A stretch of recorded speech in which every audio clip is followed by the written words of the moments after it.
So my first commentary is on Friend, and the 5-degree chain. Well, this should be interesting. Anyway, context. Josh Gorcher and the Green Scorpion did a countdown of what they thought to be the top 10 worst Nintendo fails. Then Nintendo Switch Gamer Dude covered that, to which Doodle Tones, Luckster, and Sword Zenny did commentary on both of the earlier degrees. Switch responded back, which led to Maz covering that. And then finally, Umbrus came in with her video on Maz, and well, it bad. I'm on my third account because I got locked out of my main account. Can you please give me your credit card information so I can buy a new microphone and continue making music? Oh my god, Neil Sister. Aren't Sonic games typically multi-platform anyway? Like, sure, Colors and the Boom games were exclusively on Nintendo platforms, but every other main game was either eventually ported over anyway or came out on several other systems, so it's not like you'd be Sonicless in a world where Nintendo struck Sega with a high standards hammer. Oh please, that implies the Sonic franchise has standards. I never said that it was quality control that had Sega make games on Nintendo consoles. I said that Nintendo should be more open-minded about their third party and give other competitors a second chance. How wasn't that clear? It wasn't very clear though, is the thing. Your words were, if Nintendo puts too many restrictions on a third-party company, then a game can't compete against another game on the same console. The way you word this makes it seem as though you are referring to quality control with the restrictions bit, and if somehow you aren't referring to that, then this is another case of poor wording on your part. Okay, this part was very confusing to me initially, but then I realized you never showed a part where you mentions how too many restrictions can lead to a game being unable to compete with another game on the same system. Another thing I want to point out is that you don't restore that said part of the video. You show later on that you can restore context that was cut out, so I must ask, why didn't you do it here? I spent a good 10 minutes looking for the part you were talking about, and I wasn't even in reference to Sonic and more so the seal of quality, which was established before Sonic was even a thing and became a mainstay on Nintendo platforms. This is why we restore important context, people. Okay, is it just me or is it really funny how Umbrus says, This is why we restore important context, people. then continues to argue against Maz's point without restoring said important context? Also, no? If Nintendo putted too much restrictions on a third-party company, then a game can't compete on another game on the same console. It's like saying Nintendo shouldn't let Sega software strive. And I like the Sonic games the most, even the games that focus on something new and not classic ones. Where'd you get the whole thing about Sonic from? Because at least from what I can see, Switch's original point was talking about restrictions while using Sonic as an example. Then Maz said that the point was worded poorly because it sounded like he was talking about quality control. Where in those statements did it ever focus on Sonic?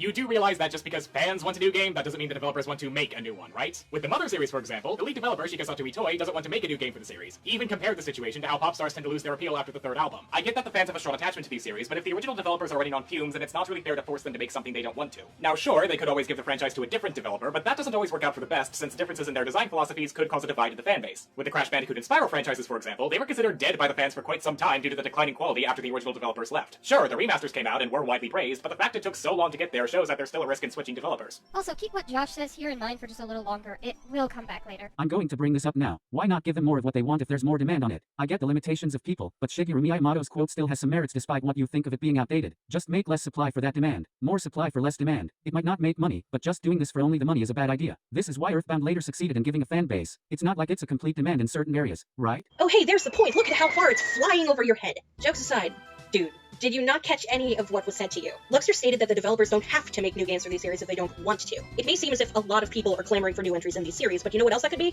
It could simply be just an extremely vocal minority. Like how the Bring Back the National Dex Squad seems so fucking huge, despite being a rather small fraction of the Pokemon fanbase by comparison. This comparison doesn't really work since we were talking about fans wanting new games in otherwise dead franchises. Hashtag Bring Back National Dex was a movement to bring back a missing feature in a new game that was coming out.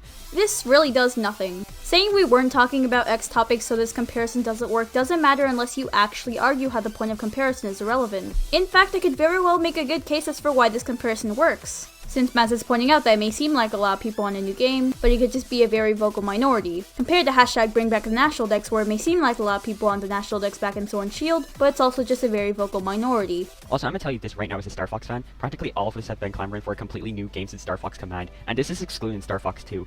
What? Umbrus, you do realize that Just Oregon Star Fox fans have been wanting a new game since Star Fox Command, and basically nothing else does not have any relevance to, well, anything right now. You also don't tie this into any point against Maz, so this is just pointless filler. And even then, Star Fox Zero is technically a new installment. One with mixed reception, but new installment nonetheless. Also, your hypothetical is kind of whack since I want you to keep in mind that we're talking about Nintendo fans here, some of the most desperate motherfuckers on the planet. I am sure as hell that a majority of F-Zero fans want a new fucking game. Hell, I could argue that the main reason we're even getting a Metroid Prime 4 is due to the fans clamoring for a new Prime game. Even then, just because it's a vocal minority doesn't mean there's still people out there wanting a new entry in their favorite franchise. And like I mentioned with Prime 4, it's proven that with enough demand, fans will get what they desire. This evidence of yours is really shaky at best. First off, you don't actually show anything and just tell us that you could argue something and then proceed free to not argue it. Also, since he seemed to like that word so much he used it twice in 2 consecutive sentences, this doesn't address 2 things. One, the point in question, since there being people who want new entries, doesn't invalidate the fact that it's still a very vocal minority, meaning Nintendo wouldn't make as much money from it as a game that the majority of people like,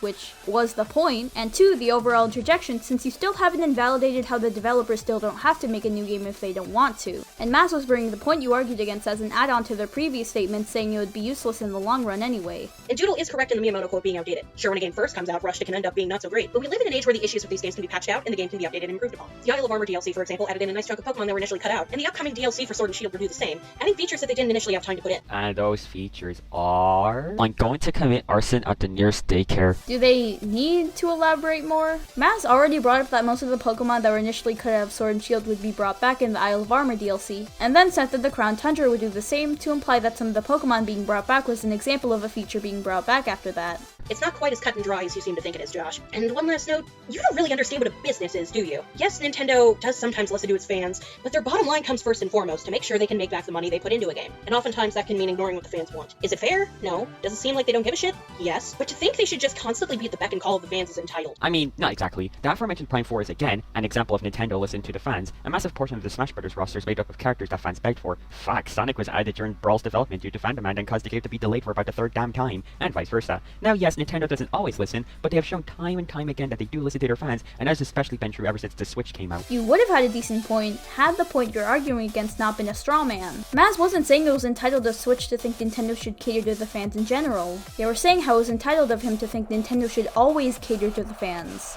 Even then, you acknowledge the fact that Nintendo doesn't always listen to the fans, which was the point, again. So this interjection just feels really self-defeating at the end of the day. Even the joke box art here works against Scorpion's point. Star Fox 65, Atros is somehow still alive. Wow, that almost sounds like a soulless remake that was only greenlit to get some money. But on a more serious note, sticking closely to the original formula isn't a catch-all solution, as that can lead to people disliking the game due to how it doesn't do much different from the previous games. It's funny that you mentioned Star Fox Zero here, since that was actually a complaint some people had with it. More specifically, Arlo's review, where he stated that he was disappointed in how the game played it too safe. This is the most startlingly unambitious Nintendo game I've ever played. There are so many other things they could have done to further the series, and they made no effort whatsoever. The Star Fox series is more like a small mixed bag, having at least 4 or 5 successful games, if you want to count Star Fox 2 and Starlink. Bid 1 for Star Fox 2 since that game was later cancelled once programming was finished. Though you are focusing on the remakes, so only 2 games worked. It worked the first and second time, so why not here? The same can be said about the sequels. Josh, I'm really struggling to figure out what this has to do with what Lucky was saying. If anything, that doesn't exactly debunk what he was getting at here.